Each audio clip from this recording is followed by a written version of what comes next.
Swali la pili ni kutoka katika kitabu cha Hesabu sura ya 12 mstari wa kwanza hadi wa 11. Hapa tunaona Miriam na Haruni wakimnenea Musa kwa ajili ya mwanamke Mkushi aliyemuoa.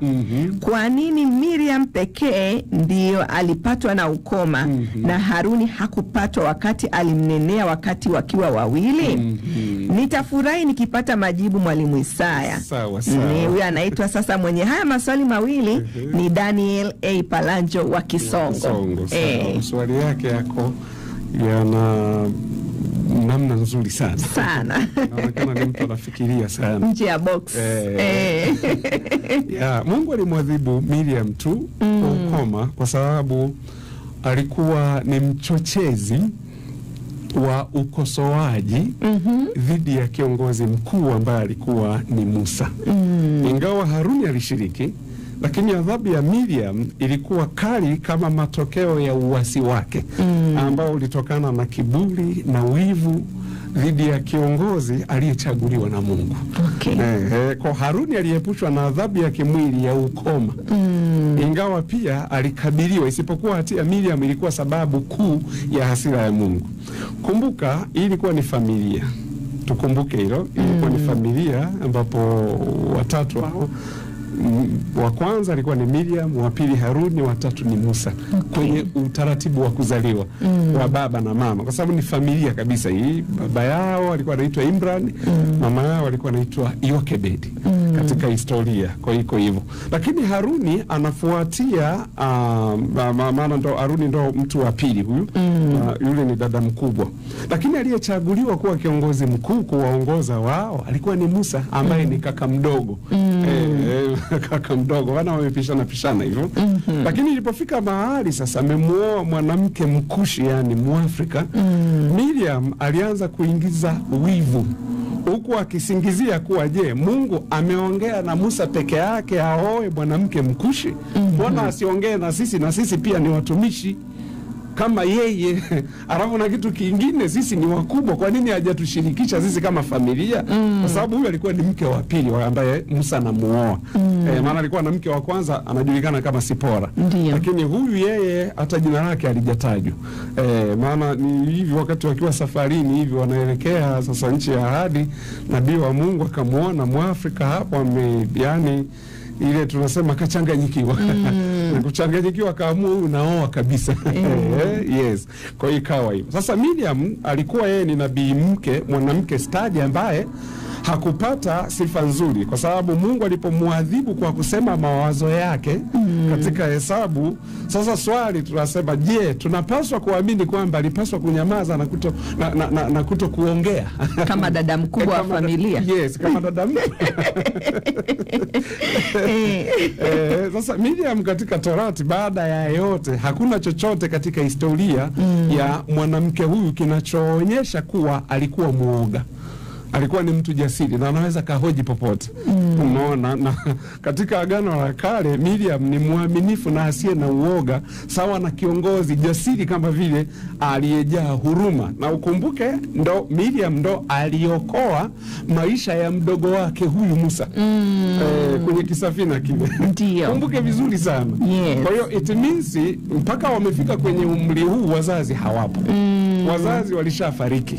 Kama wazazi wamefariki, yeye kama dada mkubwa ndo anachukua jukumu la kuwa kama mama katika familia, kuangalia wadogo zake.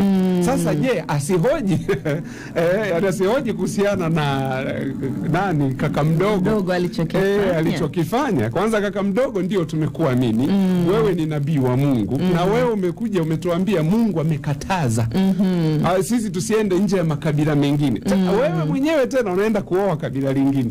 Hao watu watakuonaje hao tunaowaongoza? Unaona, alikuwa na some reasons ambazo unaona kabisa zinaleta maana hivi. Ila tu kuna kitu kimoja alishindwa kukielewa, nitakieleza hapo baadaye. Kwa anasimama kando yake wanapokuwa pamoja naye, na kumbuka huyu Miriam anakuwa pia na yeye ni sehemu ya ukombozi wa Waebrania kutoka Misri. Lakini yeye ni kiongozi wa kinabii. Kumbuka akipiga matari yake na kuongoza wimbo wa ushindi wa sifa baada ya Wamisri kuangamia katika bahari ya Shamu. Ndio. Kitabu cha Kutoka 15 hapo hiyo sura nzima inaelezea. Lakini yeye ni wa maana sana kwa Musa na Haruni wanapowachunga Waisraeli bila kuchoka katika jangwa, wakitumaini kwamba siku moja hatimaye watafika nchi ya ahadi, kwa sababu naye alikuwa ni miongoni mwa viongozi tena wale wa ngazi za juu kabisa, yani ambao Nabii Musa amewateua. Wapo hawa, yuko dada yake, yupo kaka yake. Kuna watu baadhi waga wanalalamikaga wasikia, kwa nini sasa mbona mtumishi huyu ameweka familia tu, hajaanza huyu. Hata Yesu mwenyewe alikuwa na ndugu zake kabisa. Yakobo aliyekuwa mwanafunzi wa Yesu, walikuwa ni ndugu, wamezaliwa na mama mmoja. Ndio. Kwa nini? Kwa sababu ndugu wanakufahamu zaidi. Nakumbuka aliwahi kuongea Fidel Castro. Alikuwa ni kiongozi wa taifa la Cuba. Alimchagua msaidizi wake, alikuwa anaitwa nani yule, Raul Castro nafikiri, alikuwa ni mdogo wake nadhani. Watu wakamwambia, kwa nini umemchagua mdogo wako? Akasema, huyu namfahamu zaidi kuliko wengine ambao naweza nikawachagua. Nikachagua manyang'au wakaja kupindua serikali. Sasa huyu namfahamu na ananifahamu na anajua lengo letu ni kujenga hivyo. Kwa hiyo naye Musa kawaweka hawa ndugu zake kuwa viongozi wa juu. Lakini kumbuka, Miriam ana moyo, ana nguvu na haogopi kujitetea. Lakini Mungu bado anamwadhibu kwa ajili yake. Na katika sura hii Haruni na Miriam wote wanaweka shutuma nzito dhidi ya mdogo wao. Maana hapa tuongeza kama mdogo wao. Kwanza wanachukulia swala la ndoa yake na mwanamke Mkushi ikiwa ni wasiwasi wao, ni kwa sababu mke wake huyu mpya sio Mwisraeli. Hilo ni jambo la kwanza.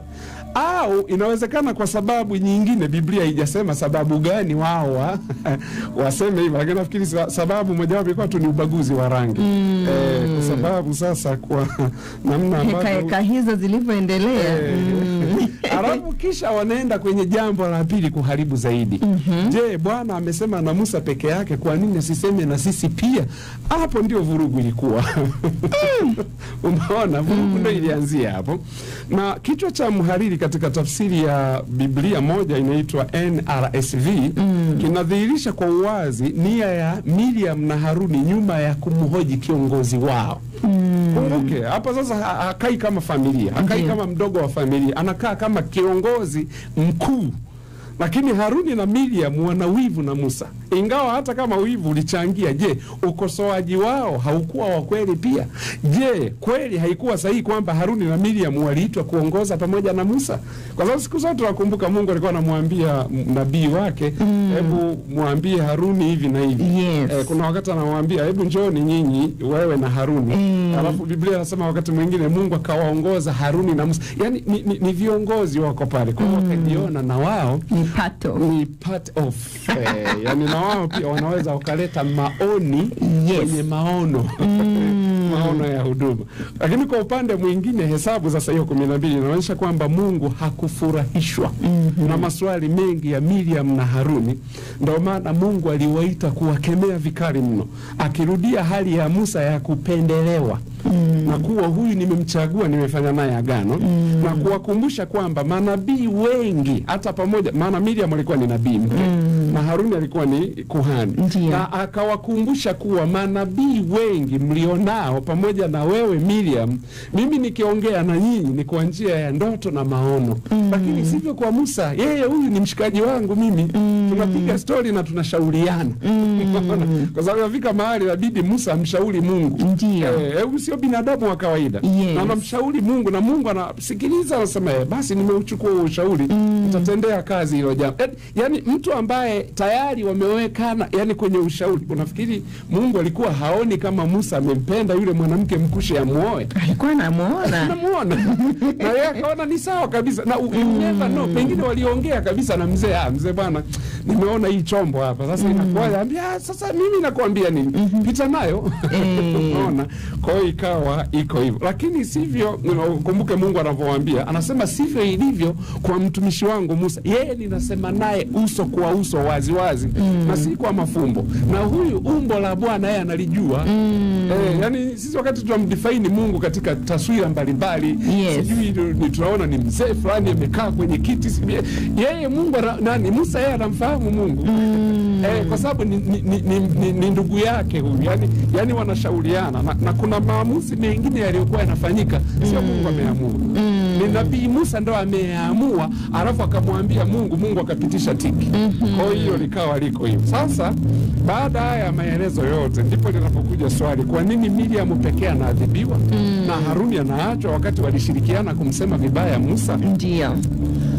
Haruni na Miriam wote wawili walimkosoa Musa, lakini ni Miriam pekee ndiye aliadhibiwa kwa mkono wa Mungu na anapigwa ukoma. Unaona? Mimi najaribu kujiuliza, huyu mwanamke ametengwa peke yake, maana mwenye ukoma ilibidi atengwe. Swali, je, walikuwa anapewa chakula au na maji, na nani anampelekea kule? Kwa sababu ametengwa, hatakiwi kukaa karibu na wengine. Lakini angalau jambo la kufariji ni kuwa Musa alimuombea. Musa alimuombea mpaka anamwambia Mungu wasamehe hawa, na Mungu anamwambia angekuwa amemtemea baba yake mate usoni angefanywa nini? Yani unaponiambia mimi nimsamehe, angekuwa amemtemea mate baba yake usoni angefanywa nini huyu? Kwa hiyo sasa sababu kubwa iliyopelekea Miriam anaadhibiwa na Haruni anaachwa ni kwa sababu jambo la kwanza, walifanya ukosoaji huo mbele ya halaiki ya watu. Zika jambo watu wasilolijua, hawakumwendea hivi private. Yani walianza kuongea mbele ya watu. Na Mungu akasikia yale maneno yao. Manake unawavunjaje moyo hawa? Yani wao wakawa ni sababu, badala ya kumsitiri kiongozi wao katika hilo, wao wakawa sababu ya kwanza kuongea. Na anayeongea sana ni huyu sasa, wifi mtu. Huyu ndo anayeongea sana. Kaka mtu tu yeye anaenda tu kama upepo. Huyu Haruni, lakini anayeongea sana ni huyu. Na kitu kingine, Haruni alikuwa ni aina ya kiongozi ambaye hayuko imara sana, tofauti na Joshua. Joshua kuna mahali amefika mahali akawakazia akasema, chagueni leo mtakayemtumikia. Kama ni Mungu, kama ni Baali mseme mtakayemtumikia. Lakini Haruni alikuwa ni kiongozi mwepesi wa kuchukuliwa na upepo. Nafikiri unakumbuka vizuri wakati ule wana wa Israeli, wakati Musa ameenda mlimani, wao huku wakamwambia tutengenezee ndama ili sisi tumwabudu, aliwatengenezea. Na unaona Nabii Musa alipokuja, na Haruni alikuwa ni kiongozi lakini alikuwa ni mwepesi mno kuomba msamaha. Hata pamoja kiumri ni mkubwa kuliko huyu mdogo wake, lakini linapofika swala la uongozi, hizo itifaki Haruni alikuwa anazizingatia. Miriam alikuwa hazingatii hizo kabisa. Unaona, Miriam yeye alikuwa anamuona tu ni bwana mdogo, na anakumbukia historia, huyu sijawahi kumuokoa, nisingekuwa ni mimi angeshakufa huyu. Angeshachinjwa na Farao, anashindwa kuelewa. Sasa hiyo ilikuwa iko tofauti kidogo kwa nani? Kwa Haruni. Yeye Haruni, ndio maana unaona hata hapa Haruni alipomoka akaanza kuomba msamaha, tunaomba usituhesabie dhambi, sisi tumekosa. Na amepiga magoti, amempigia magoti mdogo wake. Lakini kumbuka yeye haoni kama mdogo wake, ila anamuona ni kiongozi mkuu ambaye anapaswa kufanya nini? Kuwaongoza. Lakini Miriam hatuna rekodi popote anapoomba msamaha. Yeye amekauka tu, yani anaona ni sawa. Kwanza jambo la kwanza uliongea mwenyewe, Mungu amekuagiza hatutakiwi kuoana na watu wengine. Alafu wewe mwenyewe ndio unaenda tena unaoa. Unawafundisha nini hawa watu? Unaona, yani kama anamtupia lawama. Hicho kitendo ndicho kilichomuudhi Mungu na kumwadhibu Miriam peke yake. Ingawa kwenye hatia hiyo na Haruni alikuwepo, lakini Haruni maskini wa Mungu alikuwa yeye ni msikilizaji tu. Anasikiliza, na nafikiri Haruni alikuwa ni wale watu waitaga people pleaser. Anataka kumpendezesha kila mtu asijisikie vibaya. Yule anayeongea na yule ambaye hajaongea, yani kila mtu yuko kote kote wasijisikie vibaya, yani yuko hapo katikati. Na ukizingatia Musa alikuwa na kigugumizi, alafu Miriam anaongea sentensi iliyonyooka, alafu yeye ndo kaka wa katikati. Kwa hiyo anataka kumsaidia Musa kuelewa kile anachotaka kuongea, afu Miriam anaongea kwa hiyo anazima moto na mwenye kigugumizi ana hasira. Kwa hiyo na Miriam naye anakuja na hasira ya dada mkubwa. Palikuwa pana moto hapo sana. Kwa hiyo hiyo ndio sababu kubwa kwa nini Mungu alimwadhibu Miriam. Lakini pia ilikuwa ni kama kutoa elimu kwa wale walioko pale, wajue kumnenea mtumishi wake kitakachokupata ni nini. Ndio maana ilibidi wote waambiwe, safari kwanza tunakaa, atuendelee na safari siku 7. Tumsubiri kwanza, akitoka huko amepona ndo arudi. Nafikiri alivyorudi pale alikuwa amejifunza, alijua maana hasa umetengwa peke yako, uko karantini mwenyewe. Hatuna uhakika je alikuwa anapelekewa chakula au hizo siku 7 ilibidi aingie kwenye kuunga au kile chakula alichoenda nacho ndicho hicho. Alipomaliza kule ikabidi akae mpole. Amerudi kambini akiwa ni mpole. Hiyo Mungu alikuwa anawaonyesha wana wa Israeli, nitakachowafanya kumnenea mabaya mtumishi wangu. Hapo pana somo kubwa sana. Inatukumbusha kipindi kilichopita, yale ya bustanini. Ndio Mungu anamuuliza Adam, jamani mnaendeleaje huku? Ni nini kinaendelea? Si mwanamke ulionipa. Ndio. Jamani Eva, huko kuna nani? Si ni nyoka. Kutupiana lawama. Mwisho wa siku adhabu inatoka, dunia nzima inastaajabu. Matokeo yake ndio yanaikumba dunia. Kwa hiyo kina Miriam, Musa na Haruni nani hivyo. Ili ni somo pia nabii mkuu aliwahi kutufundisha miaka ya nyuma sana, kwamba wakati wa majibizano ya kina Kora, kina Dathani, kina nini, yani Musa alipitia mchakato mwingi mpaka yule mkuu wake baadaye anamwambia hebu tafuta wasaidizi. Wasaidizi. Lakini pia umetuonyesha picha kamili ya maisha ya Musa jinsi yalivyokuwa, kwamba ndugu zake kumbe ndo walikuwa front line, kwa sababu ni watu ambao amewaamini. Hata marais sasa hivi wengi hawatumii wapishi ambao ni nje na mke au dada. Ukienda Ikulu unakuta kuna ndugu yake ambao huyo labda ndo anahakikisha anakula, huyo anavaa nini hivyo. Yani wengine wameweka mke, kama kuna picha tuliona ya Rais Ruto, Rachel akiwa anampikia chai asubuhi. Si kwamba hamna wapishi, lakini yule ndo anamuamini. Kwa hivi vitu vipo kabisa. Hata ile ya Korea, kama uliwahi kuona wakawa na address kadada fulani, sijajua alikuwa ni rais wa Korea Kusini au Kaskazini, lakini Kaskazini, kuna watu wanauliza huyu dada yake anafanya nini hapa? Dada yake yuko naye hapo masaa yote. Hata kama ni mikataba kusaini, kalamu. Dada yake ndo ana kalamu. Ndo anaichukua ile kalamu yake anampa. Kaka na saini, alafu anaichukua na irudisha. Yule bwana anavuta sigara. Sigara lazima dada yake ndo ampe sigara. Sio kila mtu tu. Ndugu yake wamezaliwa mama mmoja baba mmoja. Kwa hiyo pia katika masuala ya kulinda kile ambacho Mungu amekupa, au masuala ya territory, iko ni kitu cha msingi sana cha kuzingatia. Ni elimu kubwa sana. Kwa sababu wanajua maono, wanajua struggles alizopitia, kama Miriam anazijua struggles za Musa mdogo wake alizozipitia. Kwa hiyo Musa kumweka huyu kuwa nabii chini yake, maana Miriam hajawa tu nabii from nowhere, Mungu amemuita. Ni yeye ndo amempoint na akampaka mafuta. Na Haruni naye hivyo pia na akapakwa mafuta ya kuwa kuhani.